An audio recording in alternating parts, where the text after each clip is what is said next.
नमस्कार। प्रादेशिक समाचार के साथ मैं पूनम किरकेट्टा।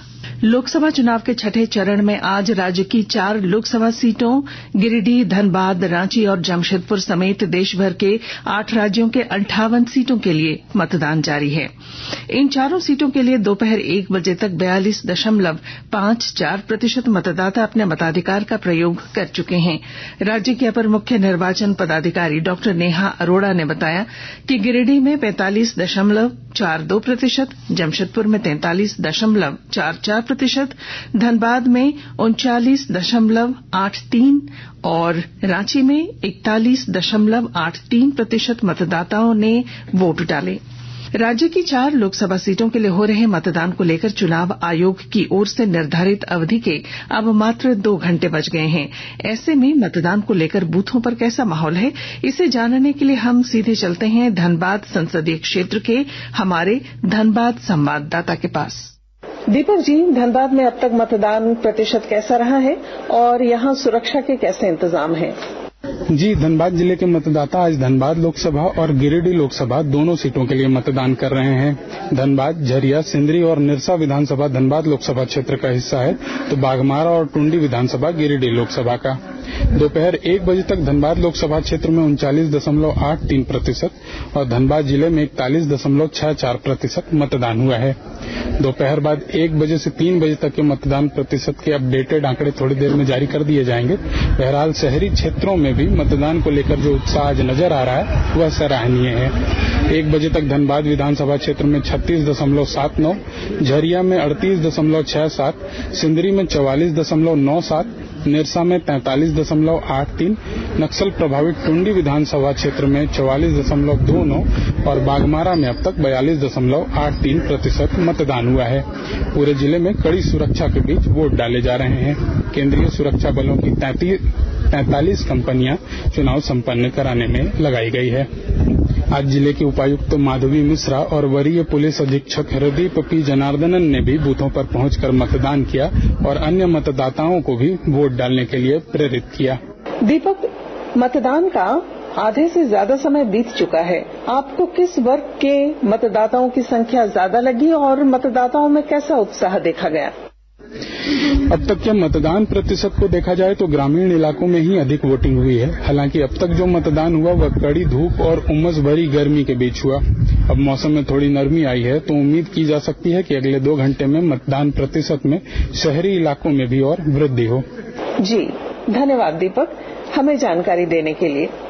राज्य के मुख्य निर्वाचन पदाधिकारी के रवि कुमार ने आज रांची के बीएमपी मैदान स्थित राजकीयकृत मॉडल उच्च विद्यालय में मतदान किया। इस अवसर पर उन्होंने सभी मतदाताओं से बढ़ चढ़कर मतदान की अपील की। जमशेदपुर धनबाद में 5 बजे तक समय है। अपने मतदाता अपने बूथ में जाएं, वहां पर अपने मताधिकार का प्रयोग करें। अभी जहां पर अभी क्यू कम है, इसलिए आप जल्दी जाके अपना मताधिकार प्रयोग कर सकते हैं। परिवार के साथ में जाके अपना मताधिकार का प्रयोग। राज्य की 4 लोकसभा सीटों के लिए आज हो रहे मतदान को लेकर आम और खास मतदाता बढ़ चढ़कर हिस्सा ले रहे हैं। सवेरे से ही मतदाताओं में वोटिंग को लेकर खासा उत्साह देखा जा रहा है। राज्यसभा के उपसभापति हरिवंश ने रांची स्थित एक मतदान केंद्र पर वोट किया। वहीं राज्यपाल सीपी राधाकृष्णन ने रांची के एटीआई मतदान केंद्र और ओडिशा के राज्यपाल रघुवर दास ने जमशेदपुर के एक बूथ पर वोट कर मतदाताओं से मतदान की अपील की। इसके अलावा विधायक सरयू राय ने जमशेदपुर, विधायक राज सिन्हा ने धनबाद, झामुमो नेत्री कल्पना सोरेन ने रांची, नेता प्रतिपक्ष अमर बाउरी और विधायक विरंची नारायण ने बोकारो में मतदान किया। इधर रांची लोकसभा सीट से भाजपा प्रत्याशी संजय सेठ ने राजधानी रांची के ओटीसी ग्राउंड और कांग्रेस प्रत्याशी यशस्विनी सहाय और पूर्व केंद्रीय मंत्री सुबोधकांत सहाय ने रांची स्थित मतदान केंद्र पर मतदान किया। राज्य पुलिस नोडल अधिकारी अमोल वी होमकर और रांची प्रक्षेत्र के पुलिस उप महानिरीक्षक अनूप बिरथरे ने रांची में अपनी पत्नी के साथ मतदान किया। वहीं रांची के जिला निर्वाचन पदाधिकारी सह उपायुक्त राहुल कुमार सिन्हा ने रांची स्थित एक मतदान केंद्र पर वोट डाला। उधर पूर्व मुख्यमंत्री हेमंत सोरेन की पत्नी कल्पना सोरेन ने रांची के हरमू में मतदान किया। भारतीय टीम के पूर्व कप्तान महेंद्र सिंह धोनी ने पत्नी साक्षी धोनी और अपने माता पिता के साथ रांची के मैकॉन स्थित जेवीएम श्यामली स्कूल में बने मतदान केंद्र में वोट डाला। सातवें और अंतिम चरण में 1 जून को दुमका, गोड्डा और राजमहल लोकसभा सीट के लिए मतदान होगा। इसे लेकर चुनाव प्रचार चरम पर है। एनडीए और इंडी गठबंधन के स्टार प्रचारकों का इन लोकसभा क्षेत्रों में धुआंधार प्रचार जारी है। इसी कड़ी में भारतीय जनता पार्टी के स्टार प्रचारक सह प्रधानमंत्री नरेंद्र मोदी 28 मई को दुमका में एक चुनावी जनसभा को संबोधित करेंगे। पार्टी के जिला प्रवक्ता पिंटू अग्रवाल ने बताया कि प्रधानमंत्री यहां संथाल परगना प्रमंडल के तीनों लोकसभा क्षेत्रों से अपनी पार्टी के उम्मीदवारों के पक्ष में चुनावी रैली को संबोधित करेंगे। रैली में संथाल परगना प्रमंडल के दुमका, गोड्डा और राजमहल के उम्मीदवार सीता सोरेन, निशिकांत दुबे और ताला मरांडी मौजूद रहेंगे। हजारीबाग लोकसभा सीट के लिए मतदान संपन्न होने के बाद आम आदमी जीत हार का मूल्यांकन करने में जुटे हैं। विस्तृत ब्यौरे के साथ हमारे संवाददाता। हजारीबाग लोकसभा चुनाव संपन्न होने के बाद सभी प्रत्याशी निश्चिंत हैं, पर आम आदमी वोट का मूल्यांकन करने में व्यस्त है। गली मोहल्ले से लेकर चौक चौराहे तक हार जीत का कयास लगाया जा रहा है। हजारीबाग लोकसभा सीट पर कुल 17 प्रत्याशी चुनावी मैदान में थे। निर्दलीय प्रत्याशी संजय मेहता की सशक्त उपस्थिति ने चुनावी चर्चा का बाजार गर्म कर दिया है। इसी प्रत्याशी के कारण आम आदमी गली मोहल्ले से लेकर चौक चौराहे तक प्रत्याशियों की हार जीत और मार्जिन वोट की चर्चा कर रहा है। इस बार के चुनाव की खास बात यह है कि महिला मतदाताओं की प्रतिशत पुरुष मतदाताओं की अपेक्षा अधिक रहा। गौरव प्रकाश, आकाशवाणी समाचार, हजारीबाग। भारतीय प्रौद्योगिकी संस्थान आईआईटी मद्रास की ओर से कल देश भर में जेईई एडवांस्ड परीक्षा का आयोजन किया जाएगा।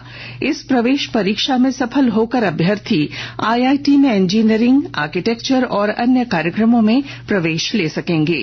कल होने वाली यह परीक्षा सुबह 9 बजे से शाम 5:30 बजे तक 2 पालियों में आयोजित की जाएगी। हजारीबाग जिले के चौपारण से पुलिस ने 1 क्विंटल से अधिक डोडा और 54 किलो अफीम के साथ आज एक व्यक्ति को गिरफ्तार किया है। जिले के पुलिस अधीक्षक अरविंद कुमार सिंह ने बताया कि जब्त नशे के सामान का अंतर्राष्ट्रीय मूल्य 50 लाख रुपए से अधिक आंका गया है। कोडरमा जिले के लोकाई स्थित वन क्षेत्र में ब्लू स्टोन के अवैध उत्खनन के दौरान चाल धंसने से आज एक युवक की मौत हो गई।